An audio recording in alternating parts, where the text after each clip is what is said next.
मेरे प्यारे स्टूडेंट्स, स्वागत है आपका इस वीडियो में। बच्चों, आज की इस लेक्चर में हम डिस्कस करेंगे वेक्टर। वेक्टर फिजिक्स का एक बहुत इंपॉर्टेंट टॉपिक है। इसके बिना आप फिजिक्स समझ नहीं पाओगे, पढ़ नहीं पाओगे, आगे बढ़ नहीं पाओगे। फिजिक्स में शायद ही कोई ऐसा टॉपिक आएगा, एक ऐसा लेक्चर आएगा जहाँ पे वेक्टर का यूज़ ना होगा, बाकी हर जगह पे यूज़ होगा। तो अभी हमने आपको पढ़ा रखा है यूनिट्स एंड मेजरमेंट, और बेसिक मैथमेटिक्स भी पढ़ा रखा है, differentiation, integration, trigonometry and motion in straight line हो रखा है। तो अभी हम पढ़ेंगे वेक्टर, और वेक्टर का यूज़ होगा मोशन इन 2 डायमेंशन में।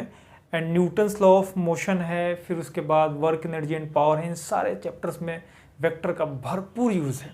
तो ये एक इम्पॉर्टेंट टॉपिक है, इसको आप अच्छे से पढ़ेंगे।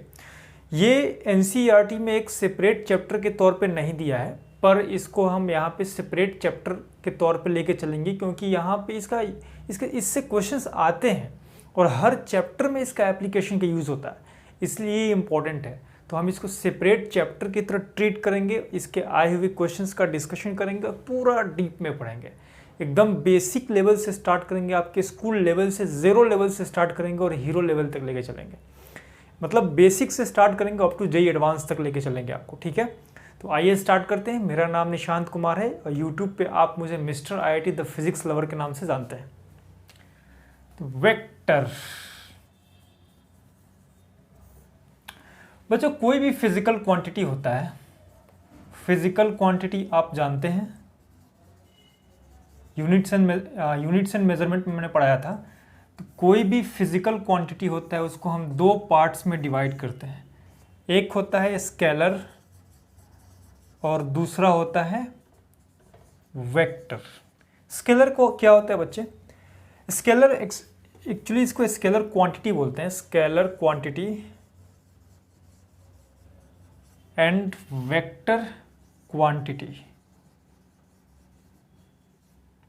9th क्लास से ही आप पढ़ते आ रहे हैं कि वैसे फिजिकल क्वांटिटीज जिनमें सिर्फ मैग्नीट्यूड होता है, डायरेक्शन नहीं होता है, उन्हें हम क्या बोलते हैं? स्केलर क्वांटिटी बोलते हैं। और वैसे फिजिकल क्वांटिटी जिसके अंदर मैग्नीट्यूड भी होता है, डायरेक्शन भी होता है, उसे हम वेक्टर क्वांटिटी बोलेंगे। पर यहाँ पर आप 11th क्लास में आए हो तो वेक्टर क्वांटिटी की डेफिनेशन में थोड़ी सी चेंजिंग हो गई। अब भाई लोअर क्लास से आप हायर क्लास में आए हो तो थोड़ा सा तो अपग्रेड होगा ना, तो थोड़ी सी चेंजिंग करेंगे। पहले इसका देखते हैं। स्केलर क्वांटिटी क्या होता है? जिसके अंदर मैग्नीट्यूड होता है और डायरेक्शन नहीं होता है। वैसे क्वांटिटी जिसके अंदर मैग्नीट्यूड होता है, डायरेक्शन नहीं होता है, उन्हें क्या बोलते हैं? हम स्केलर क्वांटिटी बोलते हैं। वेक्टर क्वांटिटी में क्या बोलते हैं?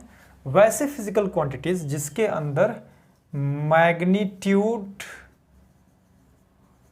होता है, डायरेक्शन होता है, and vector law of addition को फॉलो करता है। ये वेक्टर लॉ ऑफ एडिशन क्या होता है इसको हम डिटेल में डिस्कस करेंगे आगे नेक्स्ट वीडियो में। आज के वीडियो में हम बेसिक्स ऑफ वेक्टर पढ़ेंगे, टाइप्स ऑफ वेक्टर्स पढ़ेंगे, ठीक है। तो वेक्टर लॉ ऑफ एडिशन कुछ होता है जिसको हम आगे डिस्कस करेंगे। तो ये स्केलर और वेक्टर क्वांटिटी के डेफिनेशंस हो गए। स्केलर के एग्जांपल की अगर बात करें हम, तो मास एक स्केलर क्वांटिटी है। इसके अलावा डिस्टेंस स्केलर है, स्पीड स्केलर है, वर्क स्केलर है, एनर्जी स्केलर है, एक्सेट्रा। अगर हम वेक्टर क्वांटिटी के एग्जाम्पल की बात करें तो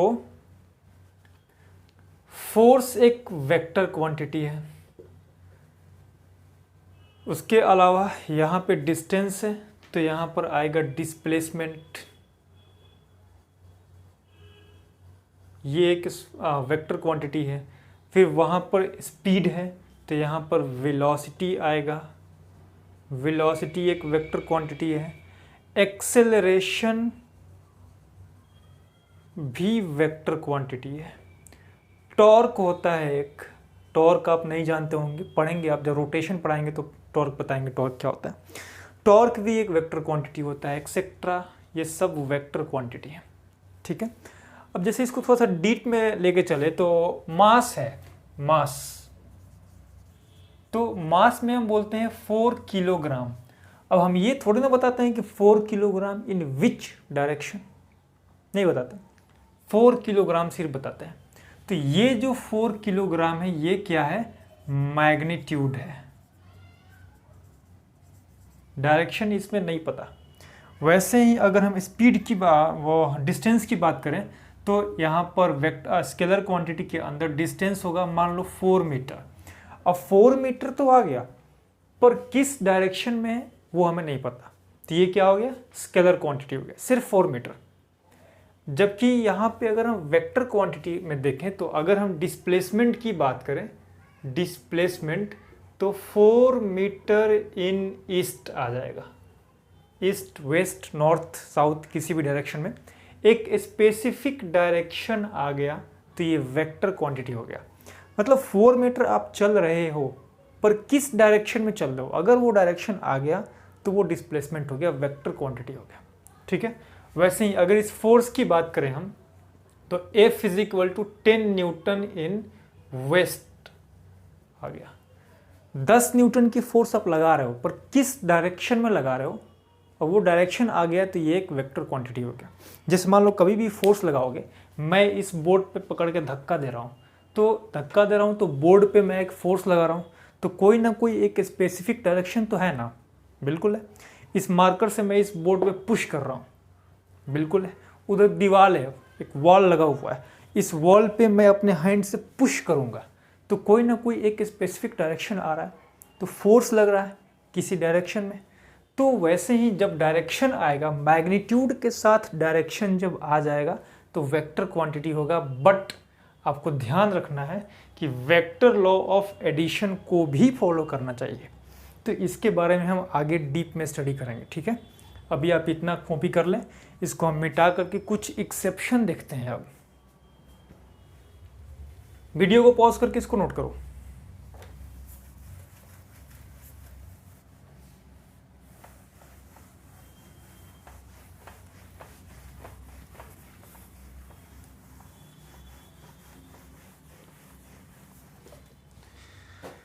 exception number 1, exception number 1, chemistry तो नहीं है ये, लेकिन फिर भी थोड़ा सा एक्सेप्शन तो आएगा ही। एक्सेप्शन 1 में करंट इलेक्ट्रिसिटी आता है, करंट इलेक्ट्रिसिटी। ई भैया के पास मैग्नीट्यूड होता है, डायरेक्शन होता है, पर ई भैया वेक्टर लॉ ऑफ एडिशन को फॉलो नहीं करता, इसीलिए ये एक वेक्टर क्वांटिटी नहीं होता है। आओ जरा देखते हैं, इसके पास क्या है, इसके पास मैग्नीट्यूड है, इसके पास डायरेक्शन है, ये वेक्टर लॉ ऑफ एडिशन को फॉलो नहीं करता है। अब किसी भी फिजिकल क्वांटिटी को स्केलर क्वांटिटी होने के लिए मैग्नीट्यूड होना चाहिए, डायरेक्शन नहीं होना चाहिए। तो यहाँ पर मैग्नीट्यूड भी है, डायरेक्शन भी है, मतलब ये स्केलर तो नहीं है। किसी भी फिजिकल क्वांटिटी को वेक्टर क्वांटिटी होने के लिए मैग्नीट्यूड होना चाहिए, डायरेक्शन होना चाहिए, वेक्टर लॉ ऑफ एडिशन को फॉलो करना चाहिए। ये 3 चीज़ होनी चाहिए। यहाँ पे 2 चीज़ें हैं, तीसरी चीज़ नहीं है, मतलब ये वेक्टर क्वांटिटी भी नहीं है। तो इसको एक थर्ड कैटेगरी में लेके आते हैं जिसको बोलते हैं tensor quantity, tensor quantity. But एक बात ध्यान रखना, ये जो टेंसर क्वांटिटी है ये कई बुक्स में लिखा नहीं रहता। कई बुक्स में डायरेक्ट करंट इलेक्ट्रिसिटी को स्केलर बोल देते हैं। स्केलर बोलना करेक्ट 100% नहीं है, क्योंकि स्केलर क्वांटिटी तभी होगा जब उसके पास डायरेक्शन नहीं होगा। इसके पास डायरेक्शन है, पर किसी एग्ज़ाम में आप बैठे हुए, कॉम्पिटिटिव एग्ज़ाम में बैठे हो, वहाँ पे आपको टेंसर क्वांटिटी ऑप्शन में नहीं दिया होगा तो आप स्केलर पे टिक करोगे, क्योंकि वेक्टर तो डेफिनेटली नहीं है। वेक्टर होने के लिए कंपलसरी है कि इसके पास इन तीनों कंडीशंस, ये तीनों कंडीशंस सेटिस्फाई होने चाहिए। ठीक है, चलो ये करंट इलेक्ट्रिसिटी हो गया। अब हम क्या करते हैं, अब हम देखते हैं थोड़ा सा इसी के जैसा एक और होता है प्रेशर। ई भैया प्रेशर के पास भी मैग्नीट्यूड होता है, डायरेक्शन होता है, पर वेक्टर लॉ ऑफ एडिशन नहीं होता है। इसीलिए ये प्रेशर चर्चा जो है वो टेंसर क्वांटिटी के अंदर आता है। समझ में आ गया? तो करंट, इलेक्ट्रिसिटी और प्रेशर दोनों ही क्या है, टेंसर क्वांटिटी है। ठीक है, इसको अच्छे से नोट करें आप। जब भी मैं आपको लिखवाऊं, जब भी मैं यहाँ पे बोर्ड पे कुछ भी आपको पढ़ाऊं, तो आप उसको अपने कॉपी में नोट करोगे, क्योंकि लास्ट में जब आप एग्ज़ाम की प्रिपरेशन करोगे उस टाइम में आपको ये जो मैंने लिखवाया है और आपने जो कॉपी में किया है वही काम आएगा। किसी दूसरे के नोट्स उठा करके आप पढ़ोगे तो लास्ट में आपको समझ में नहीं आएगा। ठीक है, बहुत मुश्किल होगी। तो अपना बनाया हुआ नोट्स हमेशा बेटर होता है। बहुत सारे मेरे फ्रेंड्स और बहुत सारे स्टूडेंट्स कहते हैं कि सर आप भी वेबसाइट पे नोट्स प्रोवाइड कीजिए। मैं कहता हूँ बिल्कुल नहीं, ज़रूरत ही नहीं है वेबसाइट पे नोट्स प्रोवाइड करने की। अगर आपके अंदर लगन है, अगर आप नीट क्लियर करना चाहते हैं, डॉक्टर बनना चाहते हैं, इंजीनियर बनना चाहते हैं, तो आप इतनी मेहनत तो कर ही सकते हो कि आप अपनी नोट्स बना लो। मैं आपको बार बार हर वीडियो में, कई सारी वीडियो में बताया हूँ मैं कि अपना नोट्स बनाना कंपलसरी है, वही आपको लास्ट में काम आएगा। ठीक है, इसको कॉपी करो। आगे बढ़ते हैं हम। अगला टॉपिक है representation of vector. Representation of vector. Vector को रिप्रेजेंट कैसे करते हैं? वेक्टर को एक एरो साइन से रिप्रेजेंट करते हैं, और एरो का ये वाला जो इंड है इसको बोलते हैं टेल, और ये वाला जो इंड है इसको बोलते हैं हेड। Tell, head. ठीक है, और जो लेंथ ऑफ एरो होता है, length of arrow is equal to magnitude of vector. मतलब इस एरो की लंबाई यहाँ से लेकर के यहाँ तक जितनी होगी उतनी वेक्टर की मैग्नीट्यूड हो जाएगी। ठीक है, अब जैसे मान लो एग्जाम्पल के तौर पे मेरे पास फोर्स है, हमें पता है कि फोर्स एक वेक्टर क्वांटिटी है, तो एफ के ऊपर एरो लगा देंगे, ये हो गया वेक्टर क्वांटिटी। हमें पता है वेलोसिटी एक वेक्टर क्वांटिटी है, तो वेलोसिटी के ऊपर एरो साइन लगा देंगे, ये वेक्टर क्वांटिटी हो गया। इसी तरीके से आगे एक्सेलरेशन पता है हमें, एक्सेलरेशन क्या है, एक्सेलरेशन एक वेक्टर क्वांटिटी है, तो ए के ऊपर एरो लगा देंगे। ऐसे ही आगे टॉर्क एक वेक्टर क्वांटिटी है, तो टॉ के ऊपर एरो लगा देंगे। इस तरीके से आप वेक्टर को रिप्रेजेंट करते हैं। ठीक है, इसे कॉपी करो। अगला टॉपिक पढ़ते हैं हम, पैरेलल शिफ्टिंग ऑफ वेक्टर्स। या ऐसा करते हैं, पहले हम टाइप्स ऑफ वेक्टर्स पढ़ लेते हैं, फिर उसके बाद पैरेलल शिफ्टिंग ऑफ वेक्टर्स पढ़ेंगे। Types of vector. अच्छा, मुझे ध्यान आया, लास्ट डे मुझसे एक स्टूडेंट बोला था कि सर मैं घर छोड़ के बहुत दूर से यहाँ पे आया हूँ, दिल्ली में अभी फ़िलहाल, मैं अभी फ़िलहाल दिल्ली में हूँ, वो स्टूडेंट दिल्ली में आया है, तो बिहार का रहने वाला है। वो बोला कि अभी फ़िलहाल कुछ दिन पहले मुलाकात हुई थी उसके पेरेंट्स से, तो जब पेरेंट्स उसके घर चले गए तो उसको बहुत ज़्यादा दुख हुआ था। तो वो मेरे से पूछ रहा था कि सर, वो जेई का स्टूडेंट है, मुझसे पूछ रहा था कि सर क्या IITian बनने के लिए इतना सेक्रीफाइस ज़रूरी है? घर परिवार छोड़ करके बहुत दूर आकर के रहना एक तरीके से वनवास काटने के बराबर है। 11th क्लास का बच्चे ने सवाल पूछा। 10th क्लास तक वो अपने घर पे रह करके पढ़ा है बिहार बोर्ड से, और इस टाइम में 11th क्लास में दिल्ली आया हुआ है। तो इसका आंसर मैंने उसको दिया था। मैं चाहता हूँ कि ये आपको भी इसका आंसर मिले, आप भी समझो, क्योंकि ये एक स्टूडेंट का क्वेश्चन नहीं है, ये बहुत सारे स्टूडेंट्स का क्वेश्चन है। तो बच्चों, सेक्रीफाइस जो होता है ना, वो बहुत इंपॉर्टेंट होता है। अगर आप सेक्रीफाइस नहीं कर रहे हो तो आप सक्सेस नहीं होगे। सेक्रीफाइस बहुत इंपॉर्टेंट होता है लाइफ में।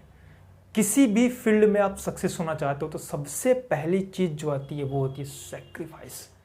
आपको हर उस चीज़ से सेक्रीफाइस करना पड़ेगा जो आपको आपके गोल अचीव करने में पीछे कर रही है।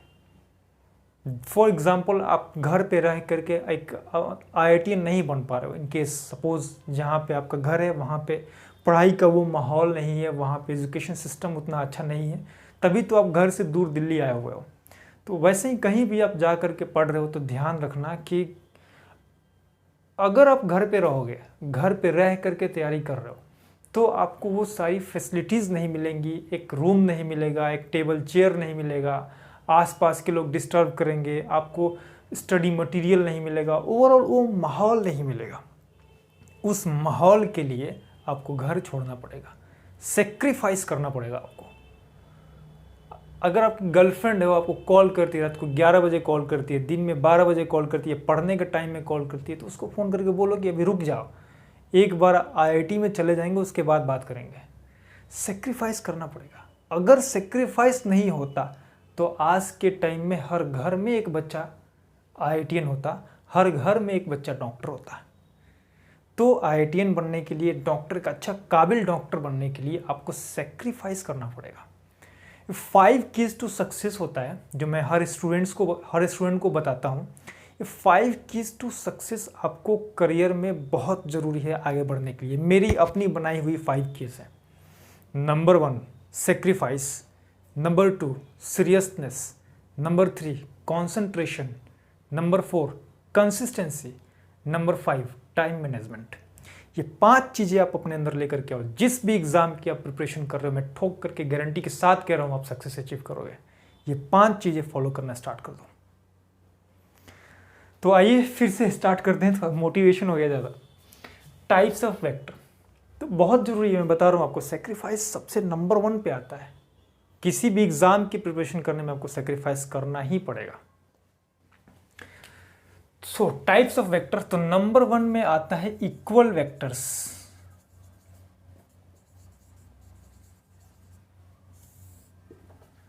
Two vectors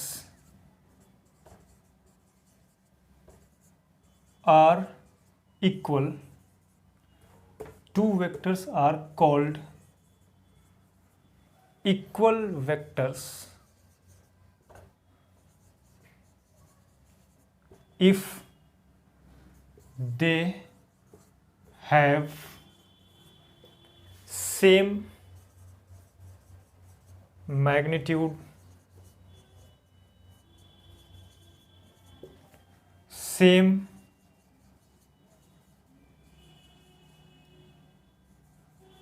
direction and same unit।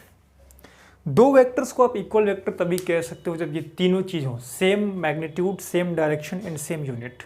कितने लोग कहते हैं कि two vectors are equal if they have same magnitude and same direction? गलत है। सेम यूनिट भी आना कंपलसरी है। मैं आपको यहाँ पे एग्जांपल के तौर पे दिखा रहा हूँ। फॉर एग्जांपल, मान लो यहाँ पे vector A is equal to 2 metre per second in east, vector B is equal to 2 metre per second in east. अगर ये कंडीशन दिया हुआ है तो vector A is equal to vector B। अगर इन तीनों में से मैग्नीट्यूड, यूनिट, डायरेक्शन, इन तीनों में से किसी भी एक चीज़ को आप डिफरेंट कर देते हो तो vector A is not equal to vector B हो जाएगा फिर। ठीक है, नेक्स्ट एग्जांपल, मान लो F1 is equal to 10 newton in east and F2 is equal to 20 newton in east. तो आपको पता है F1 जो होगा वो नॉट इक्वल टू F2 हो जाएगा। वैसे ही एक और एग्जाम्पल मान लिया, vector A is equal to 10 metre per second in east, vector B is equal to 20 newton metre in west, या इन ईस्ट ही रहने दो।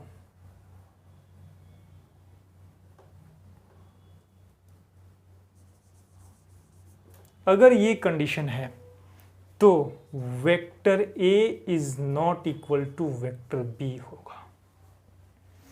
ठीक है, ये ध्यान रखेंगे आप, vector A is not equal to vector B हो जाएगा। तो आपको कभी भी मैग्नीट्यूड, डायरेक्शन एंड यूनिट तीनों चीज़ों को सेम रखना पड़ेगा, तब जा करके आप दो वेक्टर को इक्वल कर पाओगे। ठीक है, यहाँ पे F1 is equal to 10 newton in east है, F2 इज इक्वल टू, अगर 10 न्यूटन इन ईस्ट होता तो F1 is equal to F2 होता।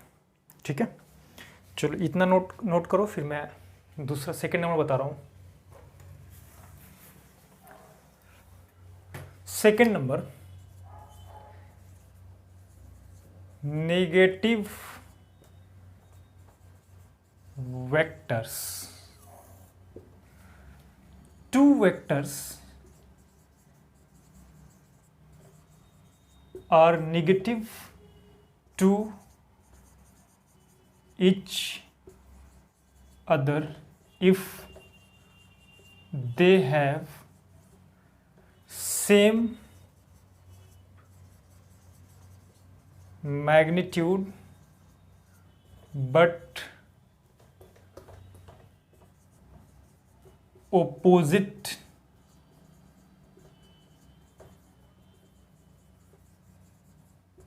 डायरेक्शन।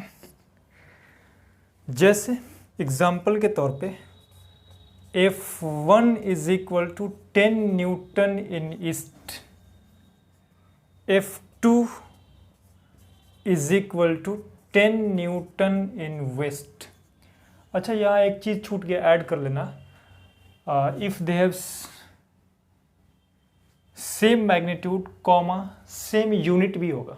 ठीक है, उसको ऐड कर लेना। तो F1 is equal to minus of F2 हो जाएगा, दोनों एक दूसरे के रिवर्स हो जाएंगे। ठीक है, F1 is minus of F2 होगा क्योंकि दोनों की डायरेक्शन एक दूसरे के रिवर्स है। ठीक है, चलो आगे बढ़ते हैं।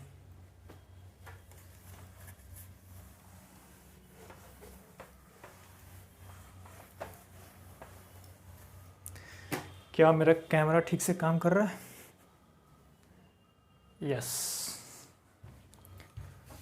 Third number, parallel and anti parallel vectors.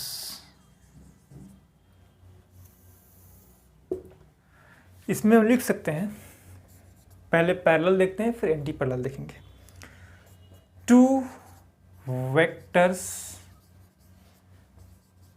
are parallel to each other if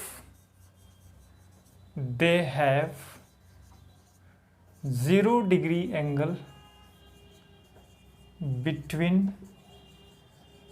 them। यानी कि ये एक वेक्टर है वेक्टर A, दूसरा ये एक वेक्टर है वेक्टर B। ये दोनों वेक्टर्स एक दूसरे के पैरेलल हैं क्योंकि इनके बीच में theta is equal to 0 degree है। दो पैरेलल लाइंस के बीच में एंगल कितना होता है? 0 डिग्री। तो ये पैरेलल वेक्टर्स हो गए।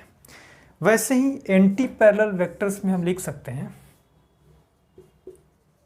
To vectors are anti parallel if they have angle 180 degree between them। 180 degree होना चाहिए। जैसे ये एक वेक्टर A है और दूसरा वेक्टर जस्ट इसके रिवर्स हो गया, तो दोनों का डायरेक्शन एक दूसरे के रिवर्स कर दिया, ठीक है। तो इस केस में एंगल कितना होगा, दो एंटी पैरेलल लाइंस के बीच में एंगल 180 डिग्री होता है, ठीक है। तो यहाँ पे 180 डिग्री आ गया। Two vectors are parallel to each other if they have 0 degree angle between them, ये वाला हो गया। Two vectors are anti parallel to each other लिख लेना if they have angle 180 degree between them, ये वाला हो गया, ठीक है। चलो इसको मिटा रहे हैं अब हम।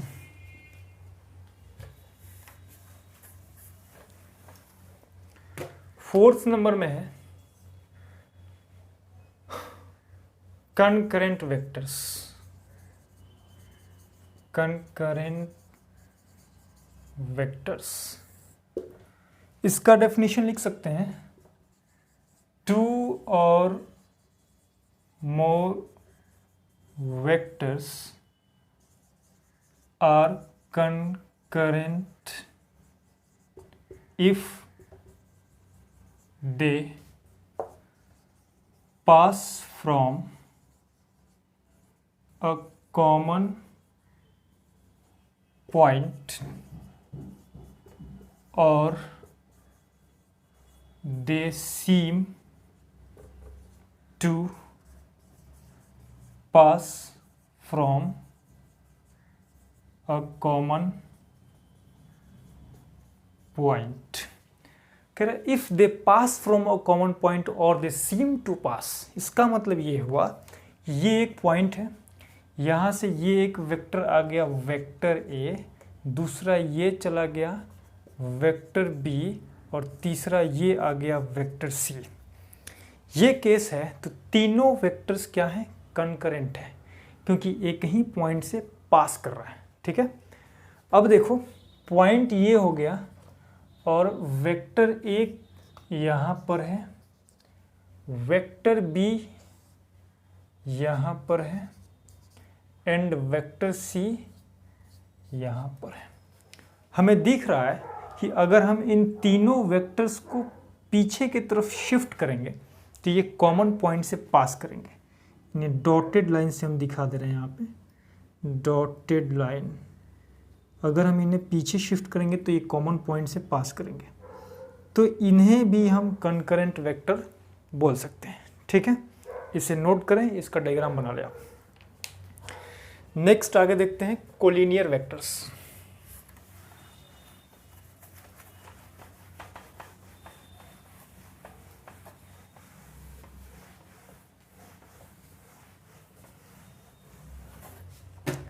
फिफ्थ नंबर कोलिनियर वेक्टर्स, इसमें लिख सकते हैं टू और more vectors are collinear if they lie on the same line। अगर एक ही लाइन पर दो या दो से अधिक वेक्टर्स लाई कर रहे हैं तो उन्हें हम बोलेंगे कोलिनियर वेक्टर्स। कोलिनियर नाम से ही क्लियर है, कोलिनियर एक ही लाइन पर, यानी कि ये एक मेरे पास डॉटेड लाइन आ गया, इस डॉटेड लाइन पर मैंने वेक्टर बना दिया, एक है वेक्टर ए, दूसरा है वेक्टर बी, इसको थोड़ा और बड़ा किया और यहाँ एक और वेक्टर ले आ दिया वेक्टर सी। अब ये तीनों वेक्टर्स क्या हैं, कोलिनियर है। Vector A comma vector B and vector C तीनों क्या है, कोलिनियर वेक्टर्स, ठीक है। सेम लाइन पर है तो कोलिनियर आ गया। कंकरेंट मतलब क्या होगा, सेम पॉइंट से पास कर रहा है, ठीक है। चलो आगे बढ़ते हैं, कोप्लेनर वेक्टर्स देखते हैं।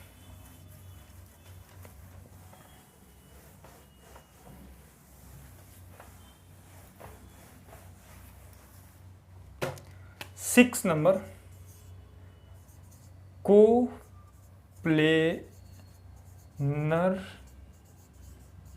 वेक्टर्स, ये थोड़ा इंपॉर्टेंट है, थोड़ा कॉन्सेप्चुअल है।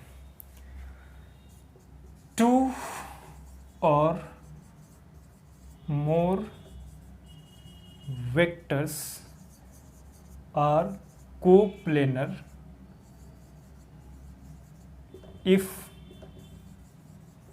they lie in the same plane।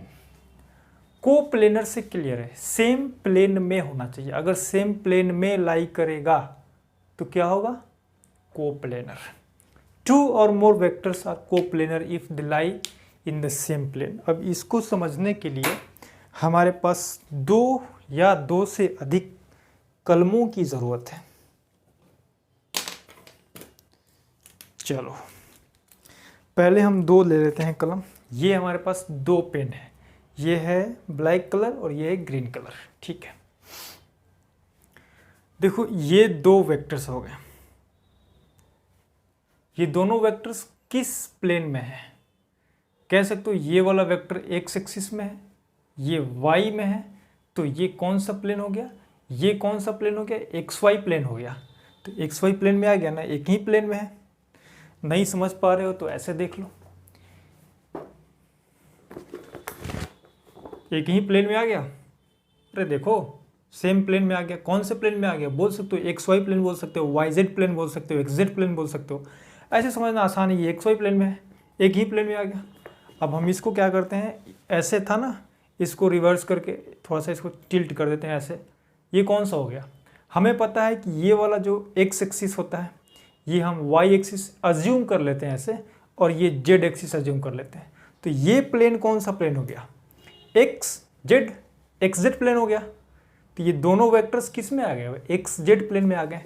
ऐसे देखो सेम प्लेन में दिख रहा है, सेम प्लेन में है। तो 2 वेक्टर्स ये जो एक्स जेड प्लेन में थे ये सेम प्लेन में है। ऐसे ही एक वेक्टर को ऐसे रख दिया वाई एक्सिस में, दूसरे को जेड में डाल दिया। क्या अब ये सेम प्लेन में है? बिल्कुल है। ये कौन सा प्लेन है? वाई जेड प्लेन है। ये वाई एक्सिस हो गया, ये जेड एक्सिस हो गया, तो वाई जेड प्लेन में है, ठीक है, अभी भी एक प्लेन में है। तो 2 वेक्टर्स आर ऑलवेज कोप्लेनर। यहां लिखना जरूरी है, ध्यान रखोगे। Note number 1, 2 vectors are always coplanar। Figure बना लो, एक ये हो गया वेक्टर ए, एक ये हो गया वेक्टर बी, एक ये हो गया, एक ये हो गया, वेक्टर ए वेक्टर बी, जैसे चाहो बना लो। एक ये हो गया, एक ये हो गया, वेक्टर ए वेक्टर बी। ये सब क्या हैं? तीनों के तीनों कोप्लेनर हैं। यानी कि 2 वेक्टर्स का तो स्टडी हमने कर लिया। 2 वेक्टर्स आर ऑलवेज कोप्लेनर। अब 3 का करते हैं। अब मेरे इस रेड पेन का कमाल देखो, एक्स एक्सिस में चला गया एक वेक्टर, दूसरा वाई एक्सिस में चला गया, और तीसरा ससुराई जेड एक्सिस में जाएगा। अरे चलो यार,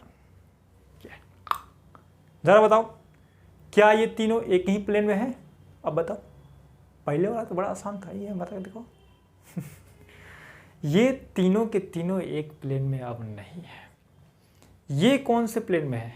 ये एक्स वाई प्लेन में है। ये और ये कौन से प्लेन में है? वाई जेड प्लेन में है। ये कौन से प्लेन में है? X Z plane. तो अब ये तीनों सेम प्लेन में नहीं है। किसी एक को रोटेट करके देख लो। लाओ भाई साहब, यहां आ गया आपकी बात। क्या ये तीनों सेम प्लेन में है? नहीं। एक्स वाई जेड, क्या अगर हम इन तीनों को यहाँ पे इस प्लेन में रखें तो ये आएंगे? देख रहे हो, 2 तो आ रहे हैं, तीसरा ससुराल चला जा रहा है आपने, तीसरा नहीं आ रहा है। 2 आ रहे हैं, तीसरा नहीं आ रहा है। 2 आ रहे हैं, तीसरा नहीं आ रहा है। तो इसमें क्या हो रहा है, 2 वेक्टर्स कोप्लेनर हैं, तीसरा वाला आकर के गड़बड़ी क्रिएट कर रहा है। पर अभी ध्यान दो, अगर हम इसको यहां से उठा करके इस बीच में लगा दिए, अब हो गया तीनों सेम प्लेन में। अभी ये x और ये y और इसी एक ही प्लेन में है, XY प्लेन में। जरा गौर फरमाएं, ये देखो सेम प्लेन में हो गया। तो 3 vectors may or may not coplanar लिखना पड़ेगा। तो ये नोट नंबर 1 था। यहां पर हम लिखेंगे note number 2। 3 vectors may or may not be coplanar. Example के तौर पे ये वाला फिगर ड्रॉ करोगे, vector A, vector B, vector C और ये वाला एंगल बना दोगे 30 डिग्री। बताया था ना 3 वेक्टर्स का, ये वाला वेक्टर ए, वेक्टर बी और वेक्टर सी, ये वाला कंडीशन आ गया। तीनों वेक्टर्स क्या हैं, कोप्लेनर है। ठीक है, दूसरा वाला ये क्या होगा, ये कोप्लेनर हो गए हैं। दूसरा वाला क्या करोगे, वेक्टर ए, वेक्टर बी और इसको ऐसे निकाल दो जेड एक्सिस में, वेक्टर सी। क्या ये कोप्लेनर है, वेक्टर ए, वेक्टर बी और तीसरा वाला ऐसे चला रहा है, वेक्टर सी। देख लो कोप्लेनर नहीं है, तीनों के तीनों अलग अलग है, अलग अलग प्लेन में है। तो ये तीनों कोप्लेनर नहीं है। तीनों क्या लिखेंगे हम, नॉट कोप्लेनर। छाप लो पूरा, वीडियो को पॉज करो, इसे नोट करो। हम मिटा करके दूसरा देखते हैं।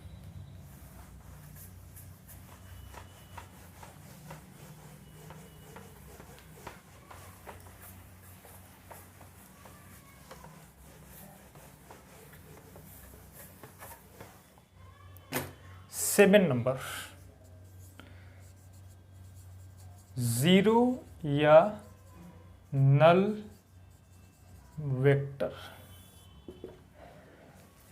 0 वेक्टर या नल वेक्टर, इसमें हम लिखते हैं कि a vector whose magnitude is 0 and has arbitrary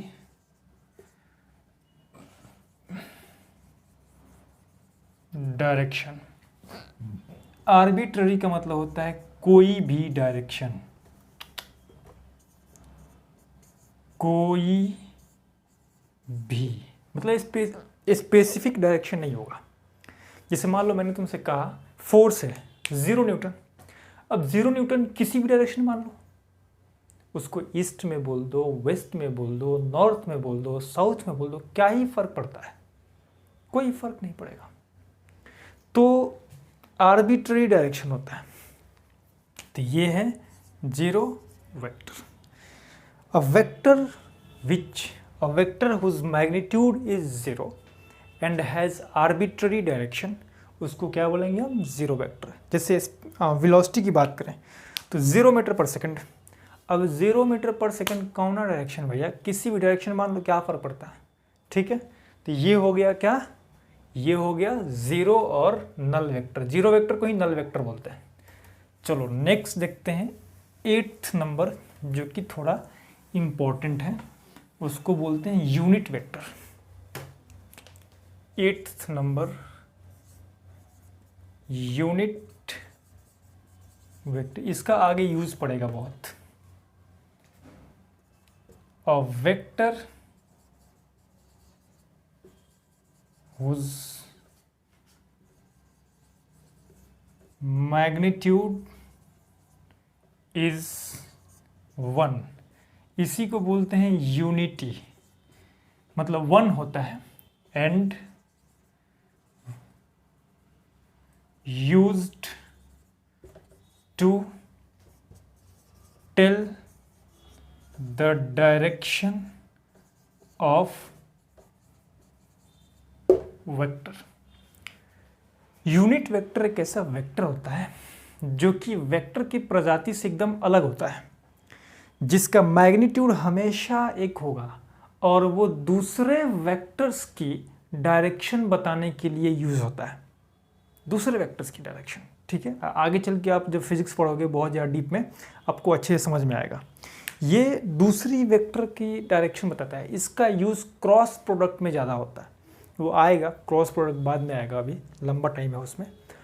a vector whose magnitude is 1 or unity and used to tell the direction of vector.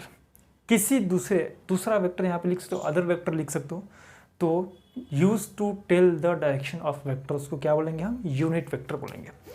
Representation इसका थोड़ा सा डिफरेंट होता है दूसरे वेक्टर से। रिप्रेजेंटेशन, मान लिया ए है, ए एक यूनिट वेक्टर है, तो इसको हम ए कैप से लिखते हैं, ए कैप पढ़ते हैं इसको, ए कैप। ठीक है, और इसका फॉर्मूला भी थोड़ा अलग होता है। इसका फॉर्मूला होता है A cap is equal to vector A upon magnitude of A, ये फॉर्मूला होता है इसका। ठीक है, A cap is equal to vector A upon magnitude of A. जब क्रॉस प्रोडक्ट पढ़ेंगे हम तो आपको ये पूरा डीप में समझ में आएगा, अभी घबराने की कोई बात नहीं। अभी तो बेसिक, ये तो फर्स्ट लेक्चर है वेक्टर का। आप 9th क्लास 10th क्लास पढ़ के आए होंगे 11th क्लास में, तो आपको वेक्टर नाम के कोई चीज़ मिला नहीं होगा, इसलिए आज हमने बहुत लो लेवल पे वीडियो बनाया है, सिर्फ डेफिनेशन देखा है। नेक्स्ट क्लास में आप आएंगे तो इसको और ज़्यादा आगे लेके चलेंगे हम, वेक्टर की और डीप में थोड़ी कॉन्सेप्ट देखेंगे और कुछ न्यूमेरिकल्स करेंगे। ठीक है, जितना हमने पढ़ा है उसको आप अच्छे से नोट करें, उसको रिवीजन करें। जो ना समझ में आया हो वीडियो को बार बार घुमा करके देखें। मैंने एकदम सिंपलेस्ट वे में आपको बताया है, ना समझ में आने की कोई चांस ही नहीं है। ठीक है, आज के लिए इतना काफ़ी है, बाकी हम नेक्स्ट क्लास में पढ़ेंगे। All the very best.